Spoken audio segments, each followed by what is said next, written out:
Alors ouvrez vos Bibles dans l'évangile de Jean au chapitre 3. L'évangile de Jean chapitre 3. Alors, il y a quelques années, j'étais dans un groupe de lecture de la Bible avec différentes personnes et on lisait une épître et on arrivait aux salutations. Et une personne du groupe décide de ne pas lire les salutations. Il nous dit « Ah, les salutations, on connaît. Il n'y a pas grand-chose à prendre. » Puis alors les gens le regardent, c'est une blague ou... Et la personne était sérieuse. Et finalement, la personne suivante a décidé de lire les salutations parce qu'elles sont inspirées et importantes. Et on pourrait, en prenant Jean chapitre 3, faire à peu près pareil. « Ah, je connais, on peut passer. On le sait, n'est-ce pas ? Jean 3,16, l'évangile, Nicodème qui vient à Jésus. Mais nous n'allons pas le passer. Nous allons nous arrêter dessus. Parce qu'il y a tant de belles vérités et promesses pour nous ce matin. Et donc, il s'affiche derrière moi et je vais le lire.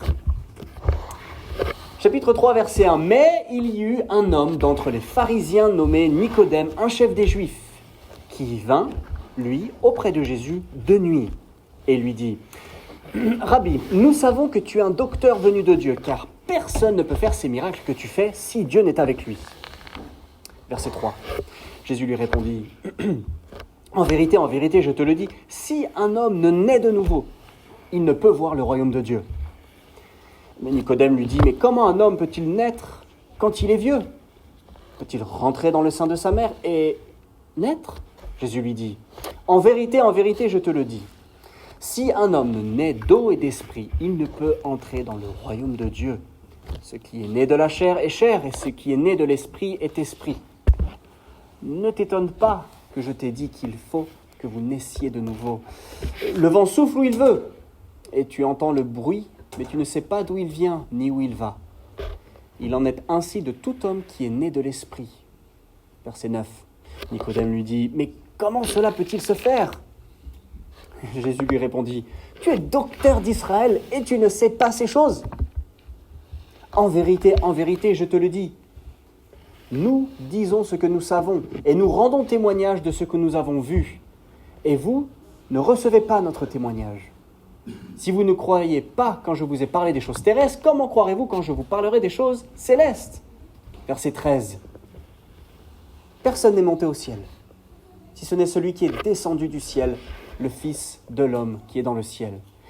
Et comme Moïse, verset 14, « Et comme Moïse éleva le serpent dans le désert, il faut de même que le Fils de l'homme soit élevé, afin que quiconque croit en lui ait la vie éternelle. » Verset 16, on va le dire ensemble, ça vous va ?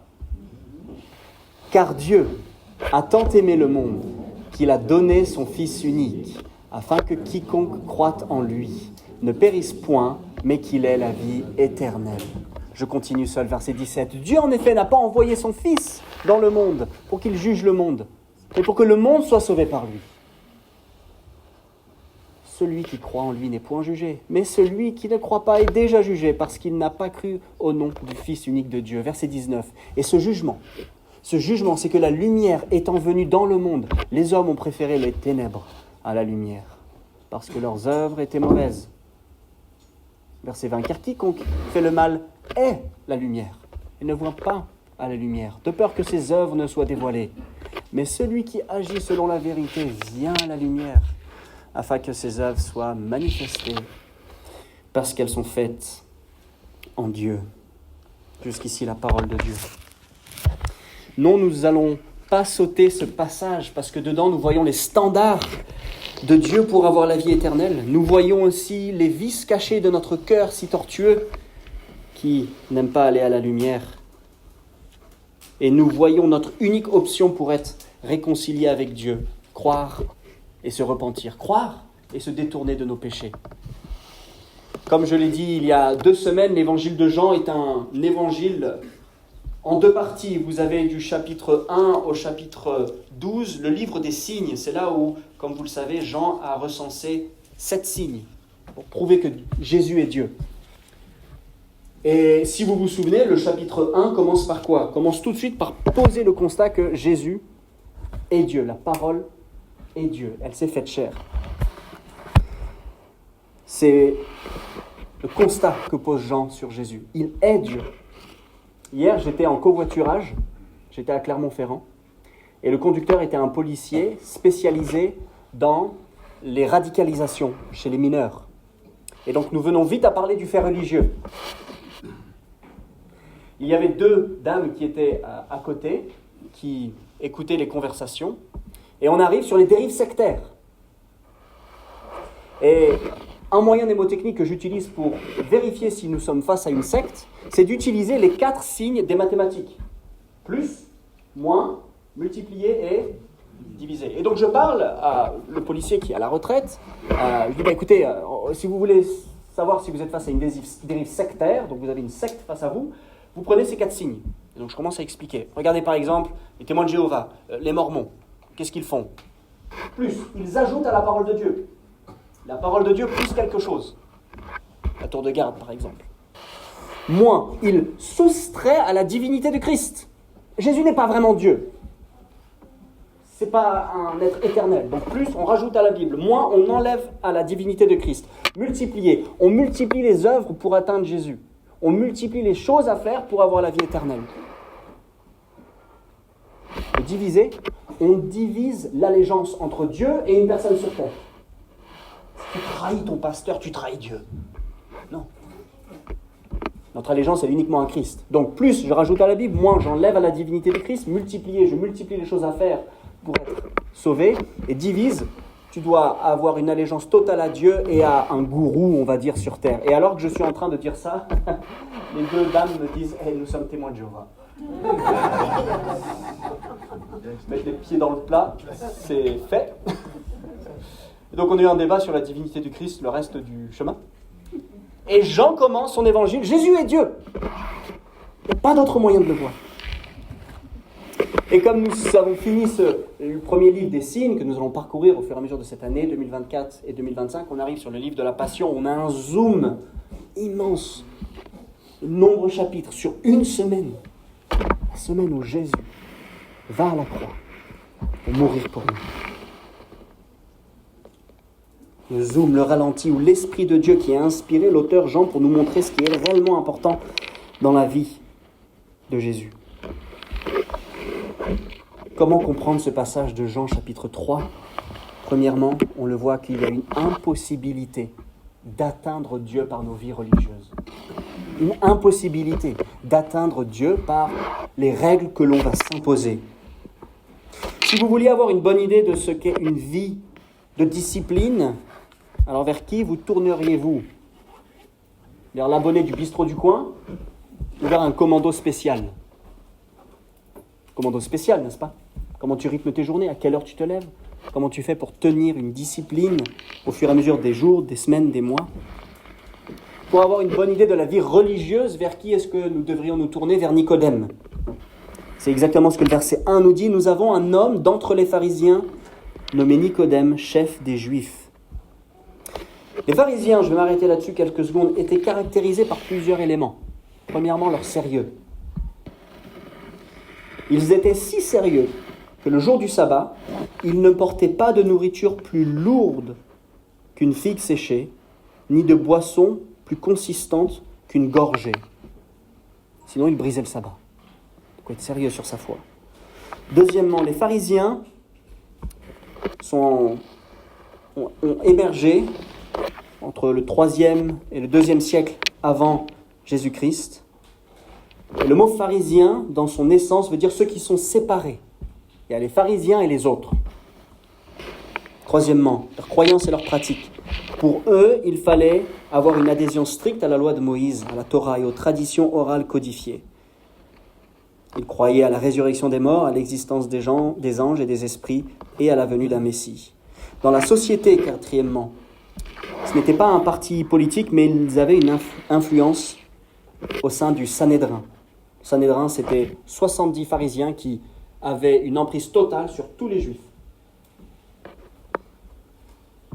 Ils étaient environ 6000 pharisiens, c'est à peu près le calcul que l'on a. Et toutes les normes de Dieu étaient tenues pour être bien différenciés des autres, pour ne pas être comme les impurs de la société. Et le pire, c'est que souvent, notre vie chrétienne, on la considère comme ça, n'est-ce pas? Non, mais un bon chrétien ne traîne pas avec les gens du monde. D'ailleurs, c'est ce que les pharisiens reprochaient à Jésus. Qu'est-ce que tu fais avec des gens de mauvaise vie? Il faut se séparer de tout ça. Le pire, c'est que souvent, notre vie chrétienne, on croit que c'est s'en sortir par nos propres œuvres. Mon tableau de médaille, j'étais à l'église, j'ai jamais fait ça, j'ai toujours fait ça. Donc Dieu va m'aimer. Non. On va voir qu'il y a une impossibilité d'atteindre Dieu par notre vie religieuse. Nicodème faisait donc partie du Sanhédrin, ce groupe de 70 hommes qui avait une juridiction totale. Et le verset 10, si vous l'avez encore sur vos genoux, la Bible ouverte, on voit qu'il est docteur d'Israël. Donc on a un pharisien très sérieux qui est dans le Sanhédrin, donc qui gouverne avec les 70 hommes, et qui est un docteur d'Israël. Cette personne vient voir Jésus. Et on voit qu'à la suite de l'évangile de Jean, il devient un disciple. Qui est-ce qui est venu récupérer le corps mort de Jésus? C'est lui. Donc on va pouvoir lire en miroir que tout ce qu'il écoute de Jésus là, il l'a compris le jour de la mort de Jésus. Et donc avec ce bagage religieux, intellectuel, spirituel que Nicodème a, Jésus peut lâcher les chevaux en fait. Il peut y aller parce qu'il y a un terrain d'entente où il peut parler des choses spirituelles, où Nicodème, ça va faire « Ok, d'accord, je comprends. Ok, d'accord, je comprends. » Il n'est pas obligé d'utiliser d'apologétique pour dire « Ah, tu viens de quel... Ok, donc il faut que j'explique ça, il faut que je simplifie ça. » Et on voit qu'il doit presque quand même le faire. Et nous avons donc une explication dynamique de la foi en Jésus, du salut en Jésus. Et ça commence au verset 2 où il vient à quel moment de la journée? De nuit. Ça veut dire quoi venir de nuit à Jésus à cette époque? La honte. Je me cache. Parce que si je vais voir Jésus de jour, je suis vu par les autres. Et cette culture dans le Moyen-Orient de honte, d'honneur, le placera forcément dans une place de vulnérabilité. Donc il vient de nuit, verset 2. Et il dit, nous savons que tu es un docteur venu de Dieu, car personne ne peut faire ces miracles. Et Jésus lui dit, en vérité, je te le dis, si un homme ne naît de nouveau, il ne peut voir le royaume de Dieu. En vérité, c'est cette expression utilisée par Jésus pour mettre l'emphase. Attention, écoutez-moi. Vous êtes avec moi ce matin, ne vous endormez pas. C'est ça que dit Jésus. En vérité, écoute bien. La nécessité de naître de nouveau. Et s'il y en a un qui pouvait être juste devant Dieu par ses œuvres, c'est qui? Nicodème, n'est-ce pas? Sa vie, sa semaine doit être bien plus pure, propre que la mienne. D'un point de vue humain, n'est-ce pas? S'il y en a un, c'est bien lui, le chef des Juifs, le pharisien, le docteur de la loi, la tête bien faite et bien pleine.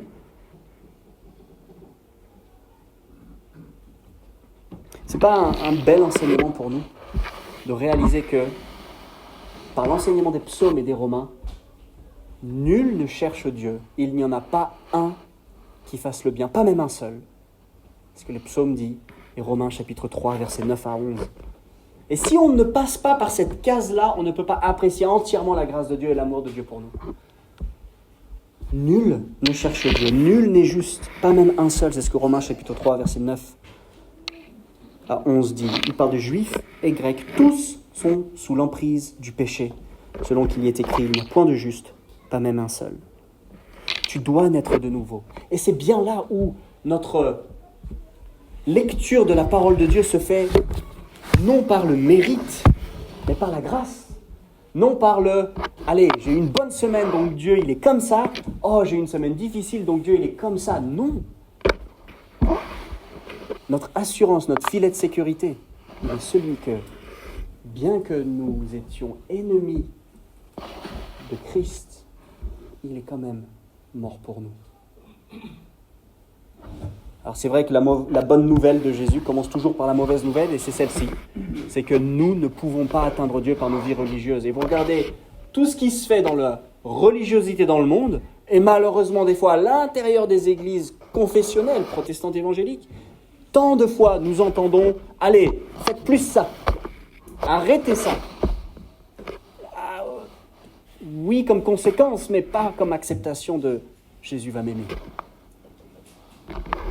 Donc il y a l'impossibilité par nos vies religieuses de naître de nouveau. Parce qu'il y a une nécessité de naître de nouveau. La nécessité, à partir du verset 4, je vais relire. Nicodème lui dit, « Et comment peut-il naître quand il est vieux? Peut-il rentrer dans le sein de sa mère et naître ?» Jésus lui répondit, en vérité, je te le dis, si un homme né d'eau et d'esprit, il ne peut rentrer dans le royaume de Dieu. Ce qui est né de la chair est chair, ce qui est né de l'esprit est esprit. » Verset 7, « Ne t'étonne pas que je t'ai dit, il faut que vous naissiez de nouveau. Le vent souffle où il veut et tu entends le bruit, mais tu ne sais d'où il vient, ni où il va. Il en est ainsi de tout homme qui est né de l'esprit. » Et Nicodème, au verset 9, qui est encore pas sûr de comprendre, lui dit, « Mais comment cela peut-il se faire ?» Jésus lui répondit au verset 10, « Tu es le docteur d'Israël, tu ne sais pas ces choses. En vérité, je te le dis, nous disons ce que nous savons et nous rendons témoignage de ce que nous avons vu, et vous ne recevez pas notre témoignage. Si vous ne croyez pas quand je vous ai parlé des choses terrestres, comment croirez-vous quand je vous parlerai des choses célestes? Personne n'est monté au ciel, si ce n'est celui qui est descendu du ciel, le Fils de l'homme qui est dans le ciel. » La nécessité de naître de nouveau. Dans ce passage, on voit que Nicodème, il est bouleversé parce que plusieurs fois, il demande une explication un peu plus vive et dynamique. Et on voit qu'il cherche réellement à comprendre. Et ça, c'est vraiment l'aspect, le paramètre de Nicodème que nous devons tous retrouver en nous. C'est vraiment, Seigneur, je veux te sonder. Qui es-tu? Je veux connaître ton cœur. Et il cherche à comprendre. Il y a une nécessité de naître de nouveau parce qu'il y a une impossibilité de le faire par notre énergie. Nicodème est en quelque sorte le plus intense de nous tous.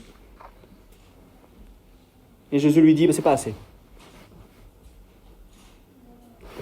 De ta naissance physique, il n'y a rien que tu puisses faire qui puisse accomplir un miracle d'être réconcilié avec Christ. De tes efforts, de ta bonne volonté, il n'y aura rien qui va pouvoir te rendre à égal et à mettre la balance juste. Le péché n'est pas renversable par une bonne œuvre.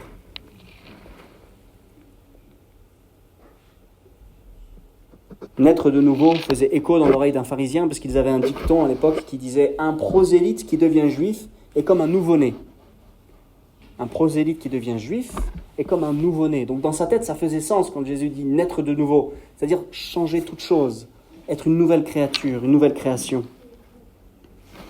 Et nous avons ici-bas, sous le soleil, ce cri, ce désir ardemment de changer, n'est-ce pas? Nous voulons être différents, on en a marre de ce corps de mort, on veut que les choses avancent, on veut que les choses changent, on aimerait un recommencement, un nouveau départ. Peut-être tu voudras un nouveau départ avec une relation brisée, que tu ne peux pas reprendre. Peut-être c'est une maladie que tu n'aimerais pas avoir et tu voudrais un recommencement. Peut-être comme nous le voyons en ce moment, un pays sous les pressions politiques polarisées où on se dit « Oh, est-ce qu'on est sûr qu'on veut y aller ?» Nous voulons tous un changement. Et est-ce que tu, comme Nicodème, a posé les bonnes questions à Jésus? Attends, je suis docteur, je suis pharisien, je suis membre du Sanhédrin, je suis chrétien, je vais à l'église, je me suis fait baptiser. Tu m'aimes, hein? Est-ce que vraiment nous posons les bonnes questions? Et le verset 5 nous donne donc du contenu. Il dit « Si un homme né d'eau et d'esprit, il ne peut rentrer dans le royaume de Dieu. » Et il y a deux choses dans ce verset, l'eau et l'esprit. Si un homme né d'eau et d'esprit, il ne peut rentrer dans le royaume de Dieu. Alors qu'est-ce que cela veut dire? C'est très important. Très important ce qu'on entend et ce que Jésus entend par l'eau et l'esprit. L'eau, ça symbolise la repentance. C'est-à-dire ce moment où tu es nettoyé de tes péchés par ta conversion. Tu dis, l'innocent a pris la place du coupable dont je suis le premier. Je le vois. Et je vois que je suis donc pardonné si je place ma foi en lui. L'eau symbolise cette repentance. Et être né d'esprit, c'est la régénération, c'est la conversion, c'est le moment où tu es baptisé de l'esprit. Le baptême de l'esprit, la conversion, la régénération, c'est du synonyme. Écoutez ce que 1 Corinthiens 12, 13 nous dit. Nous avons tous, en effet, été baptisés dans un seul esprit pour former un seul corps, soit juif, soit grec, soit esclave, soit libre. et nous avons tous été abreuvés d'un seul esprit. Vous voyez, le baptême du Saint-Esprit, c'est ce moment où Dieu vous emmène du royaume des ténèbres au royaume de la lumière, par la foi et la repentance. Et le baptême du Saint-Esprit signifie que vous êtes greffé à l'Église et que vous êtes son enfant. Jésus lui dit repentance et conversion. Voici ce que tu dois vivre. Tu veux voir une nouvelle naissance? Regarde la relation que la personne a avec le péché. Tu veux voir une nouvelle naissance? Regarde le fruit de l'esprit qui fleurit parce qu'il a été baptisé par l'esprit. Et donc, on va s'arrêter sur ces deux points, la repentance en grec, c'est-à-dire changer d'avis. Pensez à Paul, qui partait où? Pour tuer des chrétiens. Quand Jésus lui a parlé, on voit qu'il y a eu « Ah, je change d'avis, je change d'attitude et je change de direction ». La repentance, c'est ce moment où tu te dis « Il y a quelque chose qui ne va pas dans ma vie. Seigneur, ça ne te plaît pas, ça ne te glorifie pas. Je l'identifie et je viens te demander pardon. Mon avis change sur cette chose que avant j'aimais, que maintenant je n'aime plus. Mon attitude change et forcément ma direction change. Ma direction change. Quand j'avais 17 ans, je vivais une relation avec une fille qui ne glorifiait pas Dieu, qui, elle, n'aimait pas le Seigneur, et je l'excusais auprès de tout le monde. Le responsable groupe de jeunes, je lui ai excusé. Je l'excusais auprès de tous les gens que je connaissais. Jusqu'au moment où c'est elle qui m'a posé une question sur la foi, où je ne pouvais plus lui mentir. Et au mois d'avril 2007, je me suis levé du parc où j'étais avec cette fille et je ne l'ai plus jamais revue. Parce que je me suis dit, je ne peux pas lui mentir. Je ne peux pas me mentir encore. J'ai eu un changement radical. Et la repentance, on la vit tous les jours. Souvent, on a l'impression que la repentance, c'est « je me suis fait choper ». Je me suis fait piéger. La repentance, les amis, n'est pas ça. La repentance, c'est une opportunité. C'est une preuve que Jésus en a encore à faire pour vous. C'est la preuve qu'il vous aime.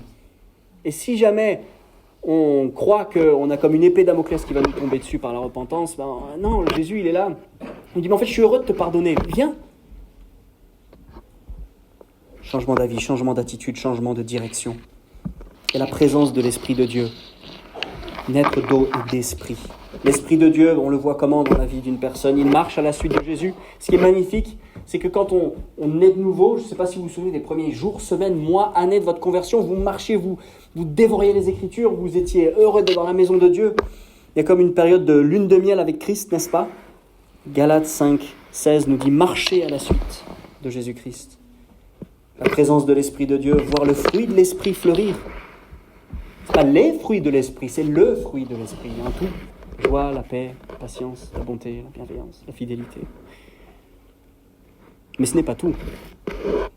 Éphésiens 2, 10 finit en disant de pratiquer des bonnes œuvres préparées à l'avance pour nous.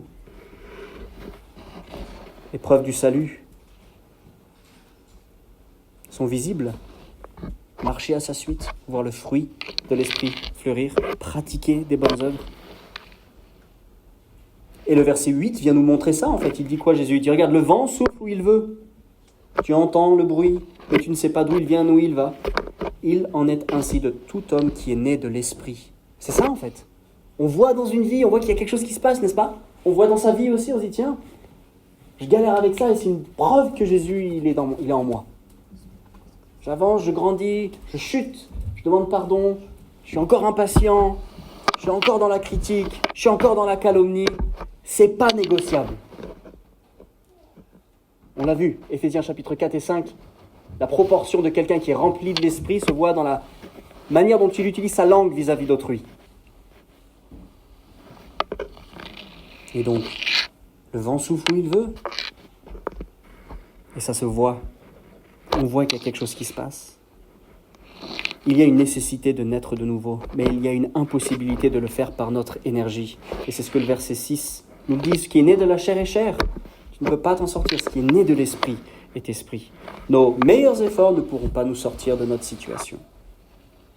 Vous savez, le moine Martin Luther, qui a lancé cet appel à la réforme, en gros a lu sa Bible, a découvert la grâce, et a commencé à parler autour de lui Mais en fait, il y a un problème entre ce qu'on dit dans nos assemblées, on vend des indulgences aux gens pour qu'ils aient accès au paradis, et l'argent, on la récupère pour construire la basilique Saint-Pierre de Rome. C'est pas ce que la Bible dit. Et Martin Luther, alors qu'il a commencé à lire sa Bible, après avoir essayé par tous ses efforts de se débarrasser de son vieux, lui-même sa chair, il a compris que c'était un don, que c'était une grâce, c'était un cadeau. Et vous savez ce qu'il a dit sur la grâce ? Il a dit, je l'ai détesté. Je l'ai haï. J'ai haï la grâce. Parce que tout ce que j'avais fait ne servait à rien. Et pourtant, c'est ce qui l'a fait plier le genou. Et bien sûr, après, sa disposition de vivre dans la grâce, c'était la joie, la liberté. Courir pour Christ. Savoir que nous sommes scellés, nous sommes aimés, nous sommes acceptés, nous sommes pardonnés. Et qu'un cadeau que Dieu nous donne n'est jamais repris. C'est par la grâce que nous vivons. Et si c'est nécessaire, comment est-ce que cela se concrétise en fait, la nouvelle naissance ? Et c'est là où c'est magnifique, c'est là où en fait c'est la bonne nouvelle, c'est qu'il y a la possibilité de naître de nouveau. C'est possible. Imaginez que Jésus s'arrête au verset 13. Et Nicodème qui rentre au Sanhédrin qui se dit « On est mal ». Parce qu'on vient vraiment de comprendre que nous, les plus pieux des pieux, les plus justes des justes, les plus purs des purs, même nous ne pouvons pas atteindre Dieu. Et voici ce qu'il dit au verset 14. « Et comme Moïse éleva le serpent dans le désert, il faut de même que le Fils de l'homme soit élevé, afin que quiconque croit en lui ait la vie éternelle. Car Dieu a tant aimé le monde qu'il a donné son Fils unique, afin que quiconque croit en lui ne périsse point, mais qu'il ait la vie éternelle. Dieu, en effet, n'a pas envoyé son Fils dans le monde pour qu'il juge le monde, mais pour que le monde soit sauvé par lui.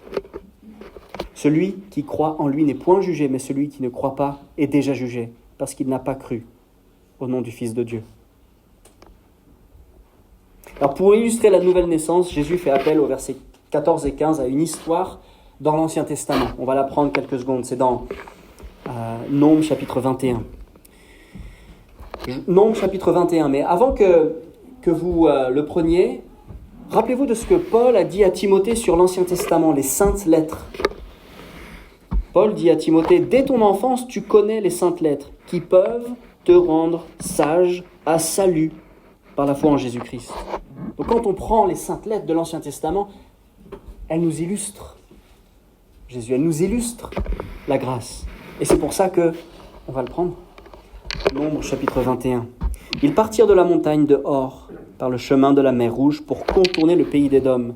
Et le peuple s'impatienta en route. » Ce qui ne nous arrive jamais, n'est-ce pas ? Non, c'est bon. Le peuple s'impatienta en route. Et ce peuple parla contre Dieu et contre Moïse. Et ils dirent, « Pourquoi nous avez-vous fait monter hors d'Égypte pour que nous mourions dans le désert ? Il n'y a point de pain, il n'y a point d'eau. Notre âme est dégoûtée de cette misérable nourriture. » Et alors, verset 6, l'Éternel envoya contre le peuple des serpents brûlants. Ils mordirent le peuple et il mourut. Beaucoup de gens en Israël. Et le peuple vint à Moïse et dit, « Nous avons péché, nous avons parlé contre l'Éternel et contre toi. Prie l'Éternel afin qu'il éloigne de nous tous ces serpents. » Et donc Moïse pria pour le peuple. Et c'est là où c'est important, verset 8 du chapitre 21 de Nombres. L'Éternel dit à Moïse, « Fais-toi un serpent brûlant en airain et place-le sur une perche. Quiconque aura été mordu et regardera le serpent. » Je mets une emphase sur le « regardera le serpent » conserva la vie. Moïse fit un serpent d'airain, le plaça sur une perche, et quiconque avait été mordu par un serpent regardait le serpent d'airain, conserva la vie. C'est remarquable, n'empêche, que Jésus dit, attends, tu te souviens ? La morsure mortelle était pas guérissable. Le moyen fourni par Dieu était un serpent, par lequel un regard te sauve et te guérit.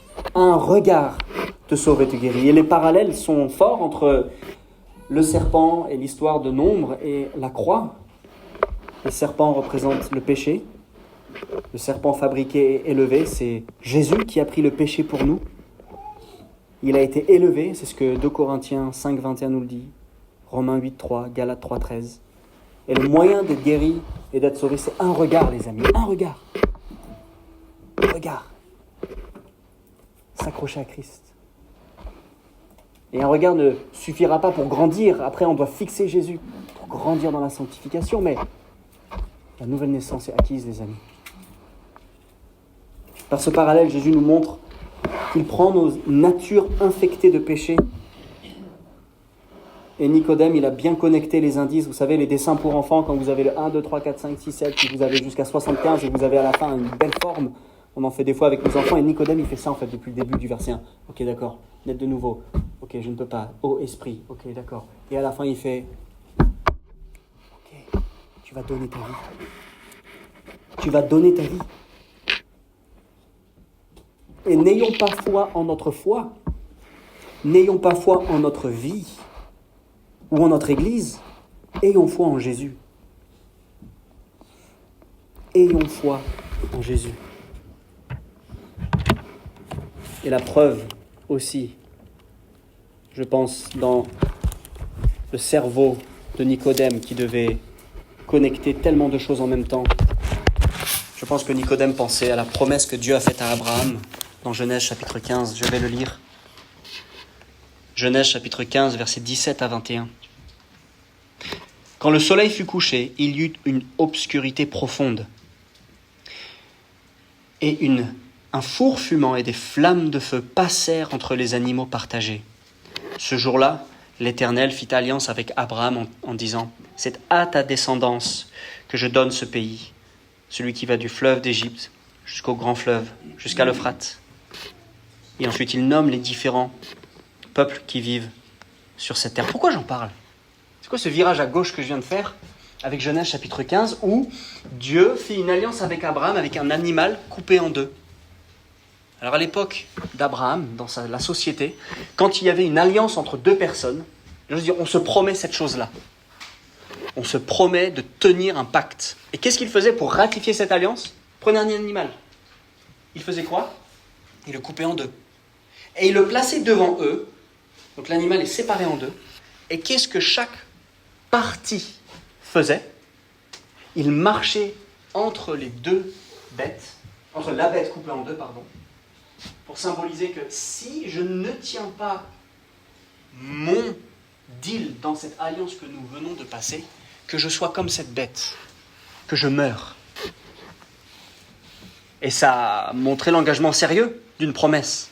Et qu'est-ce que l'on voit quand Abraham et Dieu font une alliance ? Je répète, quand le soleil fut couché, il y eut une obscurité profonde, et il y eut un four fumant, des flammes passèrent entre les animaux partagés. Qui passe entre les animaux dans Genèse chapitre 15 ? Qui passe entre les animaux dans Genèse chapitre 15 ? C'est Dieu. Et c'est pas Abraham. Donc Abraham a compris que Dieu, un jour ou l'autre, allait payer de sa vie pour tenir sa promesse. La grâce est présente dans l'Ancien Testament, les amis. Donc Abraham, quand il voit les flammes de feu passer, il se dit « Non mais attends, c'est fou. Normalement, il y a les deux parties qui passent. Et là, il n'y en a qu'un seul. » Et donc Nicodème comprend que Dieu en personne sur terre va donner sa vie et qu'il va être élevé et qu'un regard suffira à être sauvé, les amis. C'est la grâce. C'est glorieux, c'est vertigineux. Et c'est ce qui est pour vous et pour moi aujourd'hui. Et on arrive donc à ce verset 16. Martin Luther disait, c'est l'évangile en miniature. Tozer, un autre prédicateur, disait, dans ce recueil de 25 mots, nous avons l'évangile chrétien. Et donc nous avons, car Dieu, celui qui aime le plus fidèlement, a tant aimé, par le degré le plus intense, le monde, la meilleure compagnie, qu'il a donné le plus bel acte, son Fils unique, le plus beau cadeau, afin que quiconque, la plus belle opportunité, croit, la plus grande simplicité en lui, la plus belle attraction, ne périsse pas, la plus belle promesse, mais la plus grande différence, qu'il est, la plus grande certitude, la vie éternelle, la meilleure possession. Et si ça ne nous fait pas sauter de nos chaises et vivre pour la gloire de Dieu, je ne sais pas ce qui pourrait le faire. Car Dieu a tant aimé le monde qu'il a donné son Fils unique, afin que quiconque croit en lui ne périsse pas, mais qu'il ait la vie éternelle. Il y a tout, il y a Dieu créateur, il y a son amour qui est un des attributs de Dieu, qu'on ne doit pas isoler. On n'isole pas l'amour de Dieu, à contrario de sa justice. Dieu est amour et Dieu est juste. Et à un moment, la grâce sera coupée, les amis. Il a aimé le monde, le péché, le pécheur, afin que quiconque croit, c'est ouvert pour tout le monde, pas de discrimination. Et la différence, c'est que l'enfer, comme on l'a vu dans l'Apocalypse, l'enfer, bien réel et bien vrai, nous pouvons en sortir. L'intention de Dieu en envoyant Jésus-Christ, c'était de sauver l'humanité.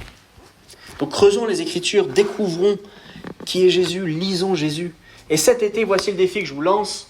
Cet été, prenez les 2 mois, normalement vous aurez fini bien avant, 2 mois pour lire les 4 évangiles. Et soulignez les interactions de Jésus. Soulignez comment il parle, lisez ses promesses, voyez à quoi ça fait appel. Allez au Saint-Testament, prenez des notes, prenez des notes, prenez des notes. 2 mois, lisez les 4 évangiles. Méditez ses paroles et tombez encore plus amoureux de qui est Jésus. Et on voit, pour terminer, que la croix n'est pas neutre. On finit ce passage, et après je vais conclure. Dieu, en effet, n'a pas envoyé son Fils dans le monde pour qu'il juge le monde, mais pour que le monde soit sauvé par lui. Verset 18. Celui qui croit en lui n'est point jugé, mais celui qui ne croit pas est déjà jugé, parce qu'il n'a pas cru au nom du Fils unique de Dieu. Et ce jugement, c'est que la lumière étant venue dans le monde, les hommes ont préféré les ténèbres, parce que leurs œuvres étaient mauvaises. Car quiconque fait le mal est la lumière, et ne vient point à la lumière, de peur que ses œuvres ne soient dévoilées. Mais celui qui agit selon la vérité vient à la lumière, afin que ses œuvres soient manifestées par celles qui sont faites en Dieu. En fait, la croix, elle tranche, les amis. La croix, elle tranche. Vous le voyez, cet avertissement ? En fait, la croix vient nous mettre en lumière. Vient montrer là où ça cloche dans nos vies. On a besoin d'être rapide à demander pardon, être rapide à reconnaître nos fautes, mais surtout être ancré dans les promesses de pardon et d'amour. C'est pas l'un sans l'autre, c'est pas plus l'un que l'autre, c'est les deux entièrement. Et si tu aimes les ténèbres, tu es déjà condamné. En d'autres termes, la manière dont nous réagissons à la lumière montrera notre cœur en Christ. La manière dont nous réagissons à la lumière montrera notre cœur en Christ. Et un pasteur a dit, ce pasteur s'appelle John MacArthur, a dit « En fait, Dieu t'aime tel que tu es, mais il t'aime trop pour te laisser dans cet état-là. » Ça, c'est magnifique. Le monde ne sait pas faire ça. Le monde aime quelqu'un tel qu'il est et lui dit surtout « Honte à toi si tu lui dis qu'il fait une bêtise, parce que c'est bon, quoi. » Ou alors, le monde dit « Oh, ils sont fous. » Et Dieu nous aime tel que nous sommes, mais il nous aime trop pour nous laisser dans cet état-là. Alors, que faire ? Frères et sœurs, si nous avons bien compris ce passage et ce que Jésus nous dit, si nous avons bien lu ce que nous venons de lire, alors nous devons absolument faire 3 choses. Premièrement, ne pas regarder à nos propres œuvres pour notre réconfort, mais à Jésus. Regarde à Jésus. Aujourd'hui, la repentance, la foi est accessible. C'est un cadeau. La croix est un cadeau. Participe en Jésus. Tu ne peux pas t'en sortir par toi-même comme Nicodème, donc viens à Jésus. Regarde et tu seras sauvé. Deuxièmement, vis en sécurité. Sois plein d'assurance sur son pardon, son amour, sa grâce. Tu es scellé. Tu es scellé en fait. Tu n'es pas obligé d'essayer de prouver dans 2 semaines, dans 3 semaines, dans 1 mois. Tu es scellé, c'est bon. C'est fini. Hein. La méritocratie avec Christ, c'est fini. Cours à sa gloire. Tu es libre. Libre de nos chaînes. C'est fini. Le pardon est pleinement accordé. Si nous étions responsables de 1% de notre salut, de 0,01%, si nous étions responsables de 0,00001% de notre salut, alors on l'aurait déjà perdu. C'est pour ça que nous nous réfugions en Christ, c'est pour ça que nous regardons à lui. Et c'est pour ça que la foi et la repentance sont tous les deux des cadeaux. Et dernièrement, si nous pouvons et nous devons regarder à Christ, si nous devons vivre en sécurité. Ainsi donc, dernièrement, comme vous avez reçu le Seigneur Jésus-Christ, marchez en lui. Marchons à la lumière, les amis. Une foi qui ne transforme pas, même s'il y a une petite transformation, elle est là au moins, n'est pas une foi qui sauve. L'évangile est suffisant pour croire et l'évangile est suffisant pour croître. Pour croire et pour croître. Tant de fois on s'arrête, n'est-ce pas? Et nous devons croître en Christ. Venons à la lumière, confessons nos péchés. C'est l'indicateur d'une vie transformée par l'évangile. Marchez fidèlement à sa suite. Être conscient qu'il nous accepte. L'évangile est vertigineux, les amis. C'est vertigineux. Je ne pense pas que sur cette vie ou dans la vie qui nous attend, nous allons pouvoir pleinement comprendre l'étendue, la grâce de l'amour de Christ pour nous. Et c'est pour ça que ce passage, non, nous n'allons pas le passer. Méditons-le encore cette semaine. Il est impossible par nos vies religieuses d'atteindre Christ. Il est nécessaire